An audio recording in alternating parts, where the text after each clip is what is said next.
a more recently used name, and the definition has been expanded, so it isn't quite the same as what was Munchausen's by proxy, because it brings more people into the definition. It covers even when a parent thinks that their child is ill, but they're wrong and they're anxious about it and they keep going to doctors. Whereas Munchausen by proxy was supposed to be when a parent or carer was deliberately fabricating a child's symptoms.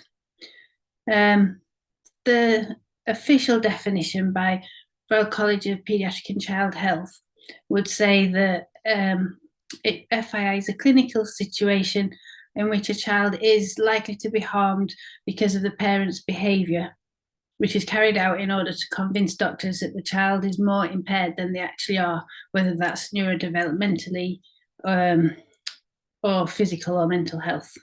And they would argue that it results in emotional and physical abuse, including iatrogenic harm, which is when the doctors cause harm by doing unnecessary.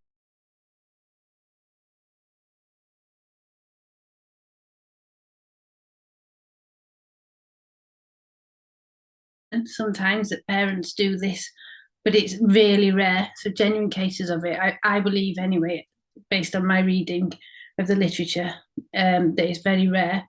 However, what seems to be happening is that a lot of parents are being accused of it when it seems like there's some medical thing going on that isn't being recognised, because there are lots of medical conditions that can take a really long time, sometimes decades, to be recognised.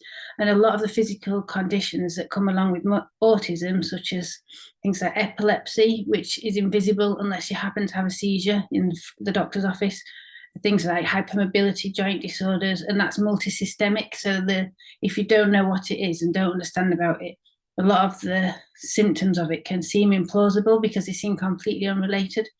So what I believe, and many others, not just me, believe is happening in the autism community is parents who have got genuine issues with their children. They keep going back to the doctors needing help, and then they're getting accused of fabricated or induced illness.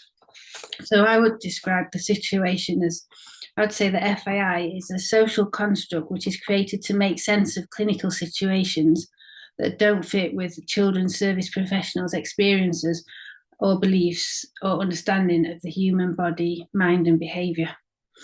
And I would say that it's a symptom of the power imbalance between those who are described as professionals and those who are in the role of service users.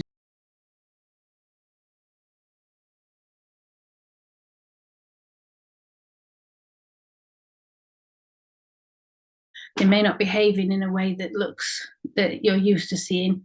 Perhaps they don't react, they don't look emotional when you think that they should be emotional, or they look too emotional, or they get angry or upset, or also just they may be behaving in a way that a very frustrated parent who knows their child needs medical help and isn't getting it, and they may be behaving in that sort of way, which might mean going to see private doctors or complaining about the professionals.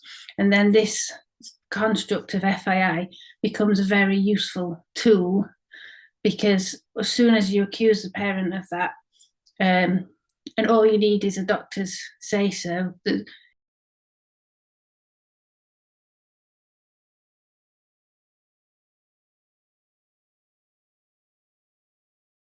scared of having their child taken off them.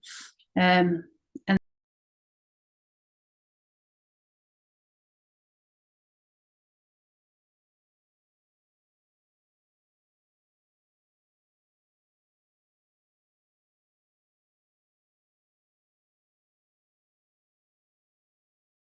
similar issues, even going right back to the 70s.